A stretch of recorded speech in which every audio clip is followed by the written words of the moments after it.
ఎలా నడుస్తున్నాయి సార్ దానికి సంబంధించిన ప్రిపరేషన్ కానీ ప్లాన్స్ కానీ? దేశంలో మూడోసారి నరేంద్ర మోడీ ప్రధానమంత్రి అవుతారు అనే విషయంలో మా ప్రత్యర్థులకు కూడా ఏం డౌట్ లేదు. అది కాంగ్రెస్ వల్ల, కమ్యూనిస్ట్ వల్ల, ఇంకెవరా, నక్సలైట్ల, ఎవరికైనా నరేంద్ర మోడీ గారు సిద్ధాంతపరంగా వారిని వ్యతిరేకించేటువంటి వ్యక్తులు కూడా అడ్మిట్ చేస్తున్న అంశం, మూడోసారి ఈ దేశానికి ప్రధానమంత్రి నరేంద్ర మోడీ గారు అవుతారు. 350 వస్తాయా 450 వస్తాయా అనేది దాని గురించి జరుగుతున్నటువంటి పంచాయతీ చర్చ. అంతకుమించి ఇంకా వేరే క్వశ్చన్ లేదు, అక్కడ వేరే ఆలోచన లేదు. On that note Mallikarjun Kharge గారు అన్న విమర్శ, మల్లికార్జున ఖర్గే గారు చెప్పిన మాటలు, నియంత పాలనే అని అన్నారు. మల్లికార్జున ఖర్గే గారు చెప్పిన మాటల్ని మనం ఎట్లా చూడాలి భార్గవి గారు అంటే, ఎస్, యాజ్ ఈ said rightly, it is the last election for Kharge, it is the last election for Sonia Gandhi, it is the last election if you want to further continue the debate, it is the last election for the Congress party. అంతకుమించి నేను వాళ్ళ గురించి చెప్పాల్సిందేం లేదు. We will continue the democracy, we will respect the Constitution of India, we will avoid the laws that were there in the Constitution of India. భారత రాజ్యాంగ నిర్మాత పెద్దలు doctor BR Ambedkar గారు రాసిన రాజ్యాంగ పరిధికి లోబడి ప్రతి 5 సంవత్సరాలకు ఒకసారి ప్రస్తుతం భారతదేశంలో ఎన్నికలు జరుగుతాయి, భవిష్యత్తులో కూడా అట్లే జరుగుతాయని ఆశాభావాన్ని నేను వ్యక్తం చేస్తున్నాను. సో రైట్, మీరంటే కొంచెం అపోజిషన్ వాళ్ళకి గడగడలాడతారు సార్ మీ మాటకు, కానీ మీరు అలాగే ఒక ఫైర్ బ్రాండ్ అని ప్రూవ్ చేశారు. బట్ సమ్ టైమ్స్ ఏమైంది, మీరు లాస్ట్ టైం ప్లాన్ చేసినట్టే ఈసారి కూడా వర్కౌట్ అవుతుందా? లాస్ట్ టైం కొన్ని పరిస్థితుల్లో కొన్ని వర్కౌట్ అవ్వలేదు, మీరు అనుకున్న సీట్లు రాలేకపోయాయి. సో ఈసారి రాబోయే పార్లమెంట్ ఎలక్షన్స్కి ఎలా చూస్తున్నారు మీరు?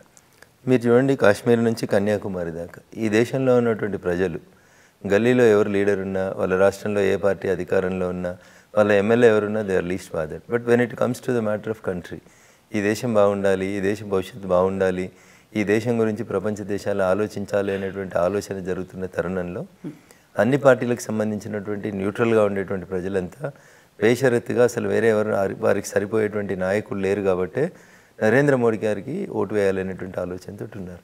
మేము దాన్ని స్ట్రీమ్ లైన్ చేసి ఓటర్ బాక్స్లో, పోలింగ్ బాక్స్లో ఆ ఓట్లు పడే రీతి లోపల మా కార్యకర్తలు ప్రతి పోలింగ్ బూత్ లోపల కూడా కష్టపడతారు.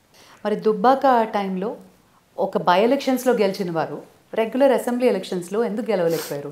రఘునందన్ రావుని మళ్ళీ అసెంబ్లీకి రాణిస్తే చాలా ఇబ్బంది అవుతుంది కాబట్టి at any cost Raghunandan Rao రావద్దు అని రాష్ట్ర ప్రభుత్వం, అప్పుడు అధికారంలో ఉన్నటువంటి పార్టీ అన్నీ వెచ్చించి, పైసలు, పోలీసులు, కులము, మతము అన్నీ వెచ్చించి నన్ను ఒంటరివాణ్ణి చేసి నా మీద వ్యక్తిగతమైనటువంటి కక్ష తీసుకున్నందుకు కొంతమంది మా జిల్లాకు సంబంధించినటువంటి అప్పుడు ఉన్నటువంటి మంత్రులు మూర్ఖంగా బిహేవ్ చేశారు. సో రఘునందన్ రావుకి ఏం ఫలితం వచ్చిందో ద సేమ్ ఫలితం వాళ్ళకు కూడా రిపీట్ అయింది. ఊర్లలో ఒక సామెత చెప్తారు, చెరపకురా చెడదవని. సో నన్ను జడగొట్టాలని ప్రయత్నం చేసి, లేదా నాలాగా భారతీయ జనతా పార్టీలో నోరున్నోళ్ళు, గొంతున్నోళ్ళు ఎవరైతే అసెంబ్లీకి వస్తే ఇబ్బంది అవుతుంది అనుకొని టార్గెట్గా పెట్టి వ్యక్తిగతమైనటువంటి వెంజన్స్ పాలిటిక్స్ చేసి నాలాంటి వాళ్ళని కొంతమందిని రాకుండా ఆపగలిగినారేమో, కానీ at the same time result ఏమైందో మీరు కూడా చూసిండ్రు. చెరపకురా చెడదవు. ఆ రోజు నువ్వు అధికారంలో ఉన్నా అని అహంకారంగా పోతే ఇలా ప్రజలు నేను అధికారంలోంచి గద్దె దించినారు. సో నువ్వు ఏం చేస్తే నీకు ఇన్ రిటర్న్ అదే వస్తుంది. This is called natural principle. ప్రకృతి సహజ సిద్ధమైనటువంటి ధర్మాలు కొన్ని ఉంటాయి, ఆ ధర్మాలను ఎవరైనా పాటించాలి. వాళ్ళు అతిగా బిహేవ్ చేసినారు నా పట్ల, నా కాన్స్టిట్యున్సీలో. The same will repeat. ఇంకొక 2 సంవత్సరాల తర్వాత వాళ్ళు కూడా అదే అనుభవిస్తారు, ఇప్పటికే అనుభవిస్తున్నారు, రేపు భవిష్యత్తు కూడా అట్లే ఉంటుంది వాళ్ళు. బట్ వాళ్ళనే ఐఎమ్ నాట్ కర్సింగ్, ఏదో చాతగాకి శాపనార్థాలు పెడతలేను. సైన్స్ టీచర్గా వాస్తవాలు చెప్తా ఉన్నాను నేను. ఇప్పుడు మనం వెలుతురులో ఉన్నాం ఇండియా లోపల. ఈ టైంలో అమెరికా చీకట్లో ఉంటుంది, 12 గంటల తర్వాత అమెరికా వెలుతురులోకి వస్తుంది, మనం చీకట్లోకి పోతాం. This is natural principle. భూమి గుండ్రంగా ఉంటుంది.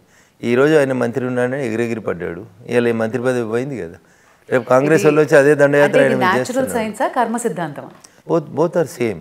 ఇప్పుడు నేచర్, కర్మ, భగవద్గీతలో శ్రీకృష్ణుడు చెప్పింది రెండు కూడా సేమ్ కదా భార్గవి గారు. What is the major difference in it? మీరేం చేస్తే మీకు అదే వస్తుంది. ఎగ్జాక్ట్లీ. చిన్న ఉన్నప్పుడు అరే తప్పు చేయకరా, నీ పిల్లలు కష్టమవుతుంది అని చెప్పేవాళ్ళు. ఇప్పుడు దేవుడు కూడా సో బిజీ అయిపోయినాడు. మీరు ఎట్లా బిజీ అయినారు, మీకు ఎట్లా ల్యాప్టాప్లు, ఐప్యాడ్లు వచ్చినాయో చిత్రగుప్తుని కూడా వచ్చినాయి. ఎవరి లెక్క వాళ్ళకే చెప్తున్నాడు, అప్పుడే చెప్తున్నాడు. అట్లా is not carrying it forward to the next generation.